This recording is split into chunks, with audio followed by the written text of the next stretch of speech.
Assalamualaikum warahmatullahi wabarakatuh.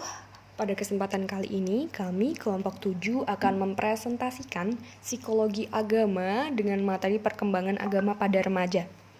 Jadi yang pertama di sini ada ketepatan dalam menjabarkan perkembangan agama pada remaja. Nah, poin khususnya yang membedakan antara anak-anak dan remaja ini dalam mengkonsepkan ketuhanan dan agama ini ada di bagaimana dia pada wujud eksistensinya gitu. Jadi kalau anak-anak itu lebih mengimajinasikan dengan bantuan-bantuan, misalnya bantuan kartun, bantuan buku, arahan orang tua, arahan guru, kayak gitu.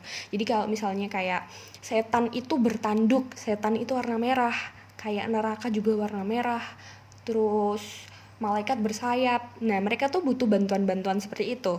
Nah, tapi kalau remaja, mereka lebih bisa mengabstraksikan sendiri wujud-wujud konsep ketuhanan dan agama. Jadi nggak selalu terpaku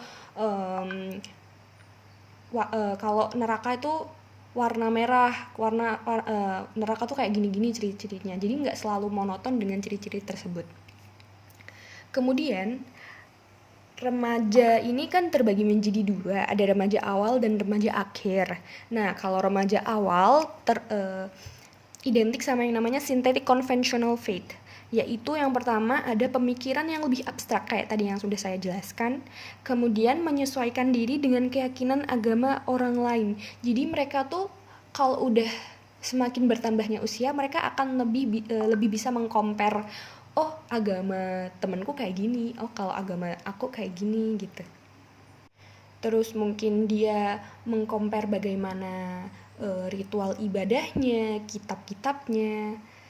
Kemudian kalau remaja akhir itu identik sama namanya individuative reflective faith, yaitu untuk pertama kalinya remaja memikul tanggung jawab penuh terhadap keyakinan agama mereka. Kayak yang kita tahu kalau udah remaja artinya udah balik kan, mereka tuh dibebankan sama tanggung jawab ibadah mereka masing-masing. Dosa udah nggak ditanggung orang tuanya lagi, tapi udah sepenuhnya ditanggung mereka. Nah, dalam artian kalau udah balik kan harus memenuhi syarat balik tersebut ya, mumayyiz gitu. Misalnya kalau cewek udah haid, kalau cowok udah mimpi basah kayak gitu. Nah, mereka kalau udah kayak gitu tuh harus sholat 5 waktu, kemudian menjauhi apa-apa yang dilarang Allah gitu, dan selalu melaksanakan apa yang diwajibkan. Kemudian ada menjelajahi kedalaman pengamalan nilai-nilai dan keyakinan agama seseorang. Jadi ini tuh lebih kepada bagaimana mereka menyelaraskan setiap kehidupannya dengan agama sebagai pedoman gitu. Namun sering juga remaja itu akan merasakan kehilangan perasaan cinta perasaan cinta, kemudian pemahaman dan pemaknaan agamanya yang masih kurang. Makanya di sini tuh pentingnya bagaimana kita sebagai orang dewasa untuk merangkul atau menumbuhkan basicnya minimal kepada remaja. Sebenarnya nggak harus dari remaja sih, bahkan anak-anak pun itu kita udah harus nerapin basicnya. Biar apa? Biar nanti ke depan biar gedenya itu lebih kuat lagi. Karena kalau makin gede kita kurang menanamkan basicnya, itu tuh akan makin susah gitu kalau kita mau nanamin kembali. Selanjutnya, ada ketepatan dalam menjelaskan sifat-sifat agama pada remaja. Dalam agama Islam sendiri memiliki sifat-sifat yang khusus, yaitu bersifat konstan, dalam artian itu tetap, utuh, tidak akan pernah berubah. Tidak akan pernah berubah maksudnya ini dalam ajaran-ajaran agamanya ya teman-teman, kayak misal sholatnya, tata cara sholat gitu, itu tidak akan pernah berubah gitu. Ada universal ini berlaku untuk semua umat manusia, berlaku sampai akhir zaman dan meliputi seluruh aspek kehidupan manusia. Selanjutnya ada seimbang, yaitu mampu menjaga keseimbangan, keserasian, keharmonisan dalam kehidupan. Nah, dalam garis besarnya, ajaran Islam ini mengandung konsep bidimensional, yaitu ada dua. Yang pertama, dimensi religius spiritual, yaitu mengatur hubungan antara manusia dengan Allah. Dan yang kedua, dimensi sosial kemasyarakatan, yaitu mengatur hubungan manusia dengan sesama manusia dalam suatu lingkungan masyarakat atau suatu negara. Nah, kedua dimensi ini tuh saling bertumpu pada ajaran tauhid. Perkembangan remaja itu selalu dipengaruhi oleh perkembangan fisik dan psikis ya teman-teman.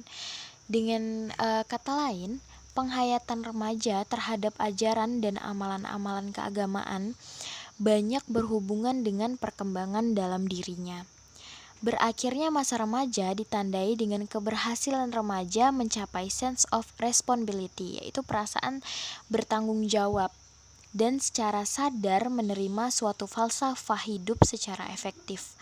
Karena masa remaja menduduki tahap progresif dalam hidupnya yang menimbulkan gejolak jiwa, keraguan-raguan, dan kebimbangan dalam bersikap dan berbuat.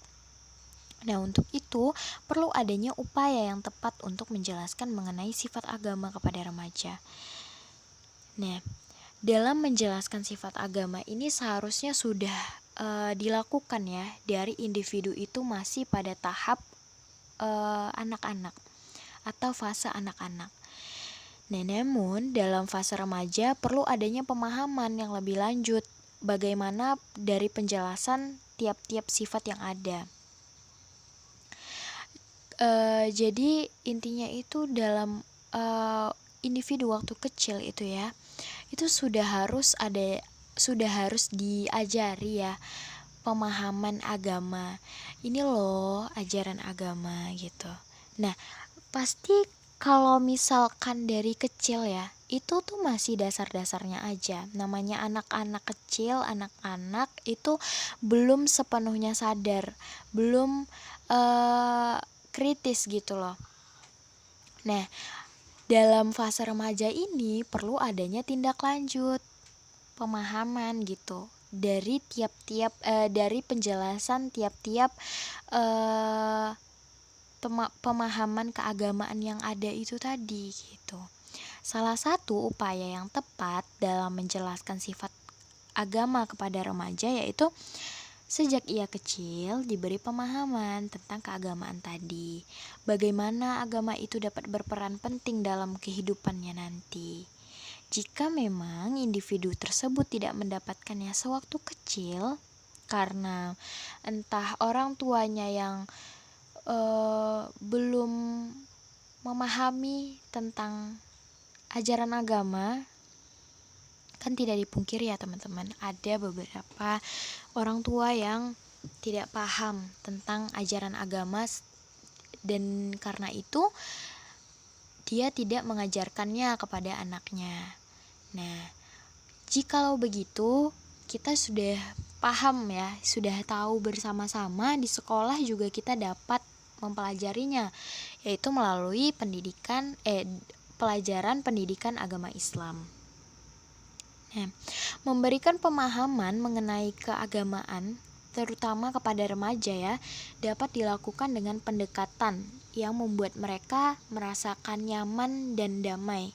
Karena seperti yang kita ketahui bersama, agama itu hadir untuk memberikan kedamaian kepada umat manusia. Untuk itu, dalam menjelaskan serta memberikan pemahaman mengenai pemahaman keagamaan, haruslah dengan pendekatan yang lembut. Nah, Rasulullah juga dalam berdakwah dan menyampaikan ajaran agama kan tidak pernah menggunakan cara kekerasan kan. Untuk itu, dalam menjelaskan pemahaman keagamaan kepada remaja itu perlunya adanya pendekatan yang lembut gitu. Bagaimana ajaran agama itu penting buat kehidupannya, bagaimana sifat-sifat dari agama itu gitu. Selanjutnya, ketepatan dalam menjelaskan faktor-faktor yang mempengaruhi keberagamaan remaja. Yang pertama ada faktor internal, Di dalamnya meliputi pengalaman pribadi. Semua pengalaman pribadi yang dilalui seseorang sejak lahir adalah pengalaman pribadinya. Pengalaman pribadi termasuk pengalaman beragama. Maka dalam pembentukan sikap dan perilaku keagamaan hendaknya ditanamkan sedini mungkin dalam pribadi seseorang, yakni sejak dini dari dalam kandungan. Selanjutnya, pengaruh emosi. Emosi adalah suatu keadaan yang mempengaruhi dan menyertai kesesuaian di dalam diri secara umum. Keadaan yang merupakan penggerak mental dan fisik bagi individu dan dapat dilihat melalui tingkah laku luar. Emosi mempunyai pengaruh yang cukup besar dalam pembentukan perilaku seseorang. Zakiat Darajat menyatakan bahwa sesungguhnya emosi memegang peranan penting dalam pembentukan sikap dan tindak agama. Tidak ada satu sikap atau tindak agama yang dapat dipahami tanpa mengindahkan emosinya. Selanjutnya, yang kedua ada faktor eksternal yang di dalamnya meliputi lingkungan keluarga. Keluarga merupakan lingkungan sosial pertama yang dikenal oleh anak. Dengan demikian, kehidupan keluarga menjadi fase sosialisasi awal bagi pembentukan jiwa keagamaan remaja. Pengaruh kedua, orang tua terhadap perkembangan keagamaan remaja. Dalam Islam sudah disadari, keluarga dinilai sebagai faktor paling dominan dalam meletakkan dasar bagi perkembangan keagamaan. Selanjutnya, lingkungan sekolah. Sekolah merupakan lingkungan pembelajaran yang diatur sesuai kurikulum, sehingga dengan sistem tersebut anak akan memperoleh pengetahuan yang bertingkat secara terus-menerus. Dalam hal ini termasuk pengetahuan agama. Selanjutnya, lingkungan masyarakat. Lingkungan masyarakat juga tidak kalah penting dalam membentuk pribadi anak tentang agama, karena dalam masyarakat berkembang berbagai organisasi sosial, kebudayaan, ekonomi, agama, dan lain-lain. Perkembangan masyarakat itu juga mempengaruhi arah perkembangan hidup remaja, khususnya yang menyangkut sikap dan perilaku sosial.